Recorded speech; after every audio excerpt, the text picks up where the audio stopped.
private families, friends, even schools want to partake in turtle watching, what has to happen? Who do they have to contact, and what can they look forward to seeing on a tour?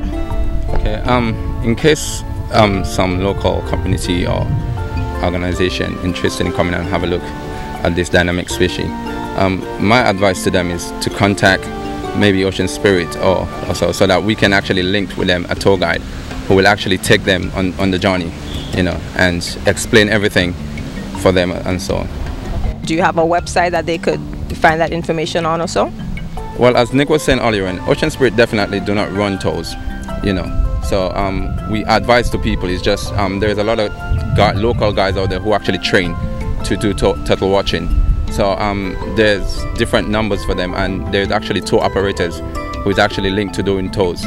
So if you can get in touch with them, but then again, local might not want to go through a tour operator to come and look at that. So you know they can feel free and contact Ocean Spirit. We'll be more than happy to link them with somebody who can actually take them out on this journey. Okay.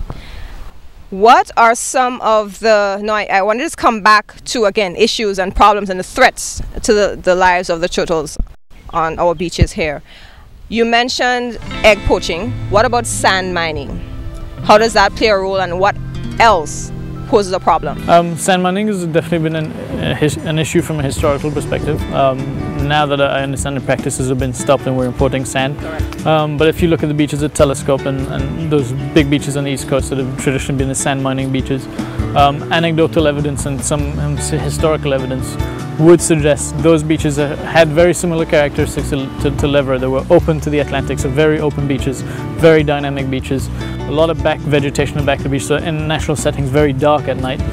So probably very ideal nesting habitats. Unfortunately, those beaches don't really exist anymore, have been destroyed to the point where any turtles that would have nested there probably aren't returning there anymore because it's not a suitable nesting habitat. So hopefully with the idea that now sand mining is not a common practice anymore, is not supposed to be a common practice, that is an issue that is hopefully going to sort itself out that way. And I mean, you know, how those beaches going to be regenerated over time will tell, and it could potentially form a new breeding habitat, but I mean that's something that could be 20-50 years down the line. In terms of sand mining, definitely on nesting beaches, you know, it's something that you shouldn't be doing. Because of course literally they'll kill the eggs.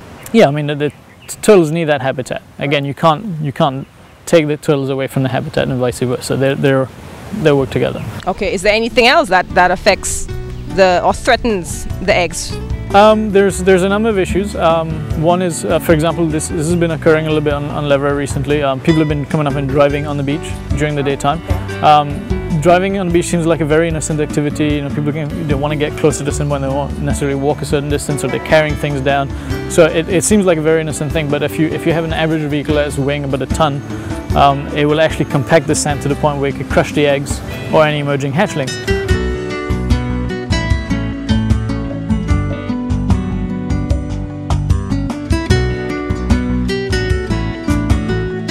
One of the big issues we have with a small island like ours, we have to find the space to develop, to bring economic benefits through infrastructure, through tourism, whatever the case might be. And in 2003 there were some initial sort of steps for development done. And one of the things that happened is the development started and then never really came to an end point. You know, nothing really came out of it. One of the things that did come out of it, the back vegetation of Levera Beach was cleared up. This entire area used to be thick coconut groves. So a lot of shading was provided, so there's a likelihood that the sex ratio coming out of this side of the beach may have changed, because sex ratios, male or females coming out of the eggs, are dependent on temperature. Really? So now that we don't have shading, that's an issue. But one of the things, because the north end of the island is so rich in topsoil clay, a lot of that washed in after the trees were removed, and now we're left with this distinct clay, which is, I mean, this is from 2003. We're now in 2009. Right, 6 years ago. That's right, and we've had multiple events where this is eroded out, and it's still not going away. And one of the things that means is turtles that come up to nest here are laying their eggs in a clay sand mixture. And what clay does is, because it's so thick, it prevents air from going in and out of the eggs. and they don't develop. So it effectively means we have to work so much harder and interfere so much more in the nesting process by having to move the eggs to a safer location. So I think you move it from this side of the beach we move it to, and it's based on experience, because Levera beach will move over the season. It'll get wider and narrower in different places. So from the years that we worked here, we know exactly where we could put a clutch of eggs that would be safe for 65 days that needs to be in the sand for. But that's a major issue. You know, something like that didn't have to happen. You know, there were steps that could have been taken. You know, trees could have been kept while the work was being done in the background and things like that. And we're hoping things like that aren't repeated. I mean, it's a critical habitat. Levera is the last place for Grenada of so it's that a mistake that everyone should learn from. It's something that we can learn from. That's right.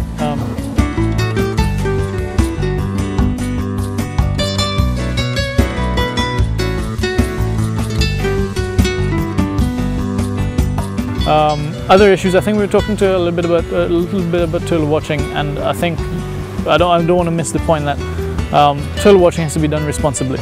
So while people want to come and watch turtles, it has to be done in controlled numbers. You can't have 100 persons around one animal.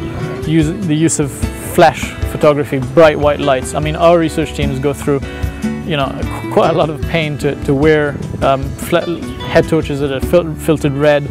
So we don't actually see as much as we could normally see with a bright light, but that's because we don't want to impact these animals that are very sensitive to light. You know, things like, so if people do come up on the beach to watch turtles, there's certain things they can do to actually help, you know, the process along, and be responsible about it. Okay, walk us through a night when you would actually have female turtles coming up on shore to lay the eggs. Just walk us through. Let us see it through your eyes. Okay. Well, I'll probably take the lead a little bit on that. We'll let Kester mention some of that as well. Sure. We typically arrive at the beach between 7:30 and 7:45 in the evening, and with a research team of at bare minimum 4. Usually and up to 6 and 8, depending on how many people we have on the beach. We're getting into peak season, so the more people we have, the better. And effectively what we do, there's a team of 2 researchers, usually a supervisor and a researcher, will walk the beach, wait 15 minutes, half an hour down the end, and walk back. So it's every half an hour patrols. And then once we come up across a nesting animal, then we're very careful about what happens. If she's emerging from the surf, then we just stop and we just don't move. We wait for her to come up, because that's the probably one of the most sensitive stages of nesting. That's why people walking up on the beach can be an issue. Once we've determined at what level of activity she's at, it then determines how we can approach the animal. So if she's doing what is known as body pitting, which is sort of moving sand around to prepare her egg chamber, the hole that she's going to be digging, she's still sensitive, but we may be able to say, right, so we have a little bit, we roughly know how long that's going to take. It can be 15-20 minutes, and we plan on that. Once she starts egg chambering, we approach her always from behind, so that she can't see you, and then we determine whether she's got flipper tags, which are unique metal tags that we put in the flippers to ID them. And then we'll go through the process of egg counting, microchipping in the shoulders. This is what what veterinarians do for animals in some respect, measuring the turtle and doing things like that. And I mean, Kester can speak to you. Half an hourly patrols is so what we try to maintain, but then you start getting more turtles on the beach, and then you got to start sharing workload around teams and stuff like that. How long does the actual laying process take? Actually, the laying process can take up to 15 minutes roughly. And about how many eggs at a time, on average? On average, she can lay between 50 to 120 on average. 50 to 120, wow, okay. Nick mentioned tagging the turtles. What is the main purpose of doing so, and what has been seen to be the advantages of doing that? Okay, the main purpose that tagging actually is to help identify. We use 2 types of tags, as Nick have stated clearly. We use the flipper tag, which we put in a rear back flippers, and those tags can identify by the eyes. Also, we use a microchip into a shoulder, and because of those tags, those flipper tags that sometimes fall out quite easily, it's not guaranteed. The one in a shoulder is much more guaranteed. So in case you see a turtle and you want us to identify her, you didn't have a pit scanner to actually scan her shoulder to get that pit number in there, you can actually help identify her by the rear tags. You know, also the tags actually also help us in a migration, knowing how far she goes, which country, when she leaves here, which country she goes to, and stuff like that. How far do they go, and what countries do they actually end up at? Well, they go to quite far countries. They go all the way down to South Africa, down that side. We've been getting turtle here from Trinidad. We've been getting from St. Lucia and stuff like that, you know.